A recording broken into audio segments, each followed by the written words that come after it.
Barbe bleue d'Amélie Nothomb. Lorsqu'elle entra dans la cuisine le soir même, Don Elimirio accueillit, étrangement ému, Saturnine d'un « Vous » tonitruant. « Bah, qui voulez-vous que ce soit ?» dit-elle. « J'ai passé la journée en votre compagnie. Regardez. » Il sortit du frigo un gigantesque Saint-Honoré et le posa sur la table. La jeune femme poussa un cri d'admiration. « C'est mon œuvre, déclara-t-il. Moi qui n'avais jamais préparé ni de pâte à choux, ni de pâte feuilletée, ni de crème chiboutz, ni de caramel, j'ai tout appris aujourd'hui grâce à mon grimoire. C'est magnifique. J'ai eu la tentation de glisser dans le caramel bouillant quelques feuilles d'or pour donner à ce gâteau la dignité espagnole, mais j'ai résisté, pour vous prouver que je suis ouvert au goût d'autrui. Je vous en félicite. C'est le plat principal. Vous avez raison. Nous n'allions pas manger avant, nous n'aurions pensé qu'au dessert. Avez-vous prévu du champagne ? Pardon ? Un tel Saint-Honoré exige d'être accompagné d'un grand champagne. Je suis confus, il n'y en a pas. J'en trouverai, dit Saturnine, dont Elimirio n'eut pas le temps de la retenir.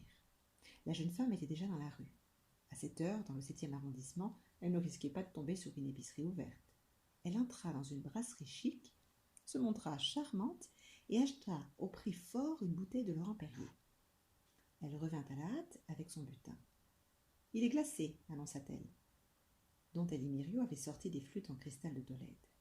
« Je ne savais pas que vous aimiez le champagne, bredouilla-t-il. « Pas vous ?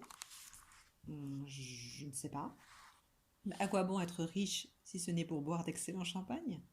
Vous qui êtes obsédé par l'or, ne savez-vous pas que le champagne en est la version fluide ?»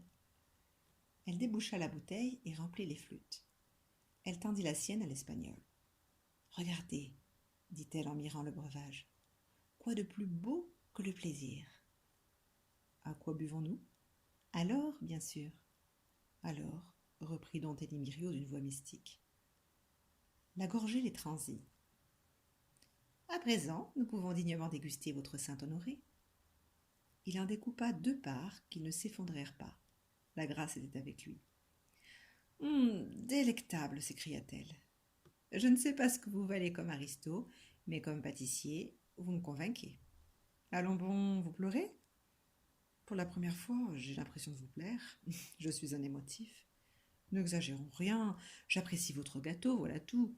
Voulez-vous sécher vos larmes, je vous prie ? Non. J'aime pleurer devant une belle jeune femme à qui j'offre de la volupté. Oh, vous êtes insortable. Vous voyez, j'ai raison de ne pas sortir. Elle rit. Quand je pense à toutes ces femmes qui rêvent de vous rencontrer, si elles savaient que vous sanglotez la moindre occasion et qu'il n'y a pas de champagne chez vous, je corrigerais ce dernier point. Vous m'avez converti. D'où vous vient cette habitude ? Oh, cette habitude, vous plaisantez. Je n'ai pas bu beaucoup de champagne dans ma vie, mais dès la première fois, j'ai su qu'il n'y avait rien de meilleur. Comment avez-vous évité de vous en apercevoir, vous ? J'imagine que le champagne m'a été gâché par les mondanités. Je n'y avais plus touché depuis 20 ans. Cette durée en rappela une autre à son interlocutrice. Comme Jean de maison, vous n'employez que des hommes ? Pourquoi ? Je ne supporte pas l'idée qu'une tâche dégradante soit exercée par une femme. Quand j'étais enfant et que je voyais une fille frotter par terre, j'avais honte. Et quand un homme frotte par terre, ça ne vous gêne pas ? J'ai toujours pensé que les hommes étaient destinés aux sales besognes. Si je me montre si exigeant envers les femmes, c'est parce qu'il y a plus à attendre d'elles. Votre discours ne manque pas d'ambiguïté. Vous célébrez davantage les femmes pour mieux vous permettre de les châtier. D'où tirez-vous que je les châtie ? De vos propres paroles. Si vous pénétriez dans ma chambre noire, il vous en cuirait. Cette phrase ne spécifie pas que je châtie quiconque. Bon, j'ai l'impression que vous jouez sur les mots. Si vous me croyez malfaisant, pourquoi restez-vous ? Parce que je bénéficie ici d'un confort extraordinaire. Parce que je ne suis pas du genre à m'intéresser à votre chambre noire. Et parce que dès demain, vous commanderez de grands champagnes. En somme, vous m'appréciez. Oh, je n'ai pas dit cela, mais je n'ai pas peur de vous. Vous avez raison, je ne suis pas dangereux. Et qu'en pensent les 8 femmes qui m'ont précédé ? Posez-leur la question. Ah, vous êtes macabre. Laissez-moi vous raconter. Non, je ne veux pas connaître votre histoire, je le répète. Vous n'êtes pas juste. Oh, j'ai pas le sentiment que vous soyez un modèle de justesse, vous non plus. Don Elimirio mangea un peu de Saint-Honoré d'un air dubitatif et finit par dire: Les apparences plaident contre moi. Quelle lucidité s'exclama Saturnine en riant. Vous vous trompez sur mon compte. Cela me rend malade. Quand je constate que tant de femmes sont aimantées par mon effroyable réputation, pouvez-vous m'expliquer ce comportement féminin? Bon, sans doute existe-t-il chez la plupart des femmes une forme de masochisme. Combien de femmes ai-je vues succomber à l'attirance de pervers répugnants? En prison, les émules de Landru reçoivent des paquets de lettres d'admiratrices amoureuses. Certaines vont jusqu'à les épouser. J'imagine que c'est le côté obscur de la féminité. Vous n'êtes pas ainsi. Pourquoi? Oh, il faut inverser cette question. Pourquoi les autres sont-elles folles? Les femmes sont meilleures ou pires que les hommes. C'est la Rochefoucauld qui l'a écrit. C'est la première fois que je vous entends citer un Français. Les Espagnols ne sont capables que d'idéaliser tragiquement les femmes. Je n'échappe pas à la règle. Ce n'est jamais un cadeau que de placer quelqu'un sur un piédestal. Au contraire, c'est lui offrir une possibilité d'excellence. Et à la moindre imperfection, on jette la malheureuse à terre?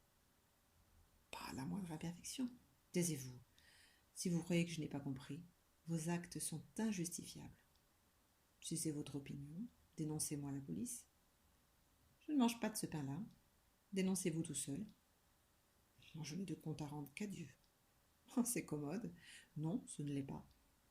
Dieu qui, par le truchement de votre confession, vous absout pour de l'argent. Non, pour de l'or. Arrêtez, je vous en prie. Cela n'a rien à voir. L'argent est chose misérable et je ne le respecte pas. L'or est sacré. Et cela suffit à nettoyer votre conscience?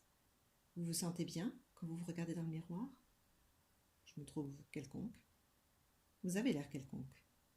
S'il y avait une justice, les gens de votre espèce auraient le visage qu'ils méritent. J'ai le visage que je mérite, je suis quelconque. Vous allez sans doute me parler de la banalité du mal. J'ai horreur de cette théorie. Procès d'intention. Je n'allais pas vous en parler. Maintenant que vous connaissez mes talents culinaires, voulez-vous m'épouser? C'est plus fort que vous, la bouffonnerie, n'est-ce pas? Je suis sérieux.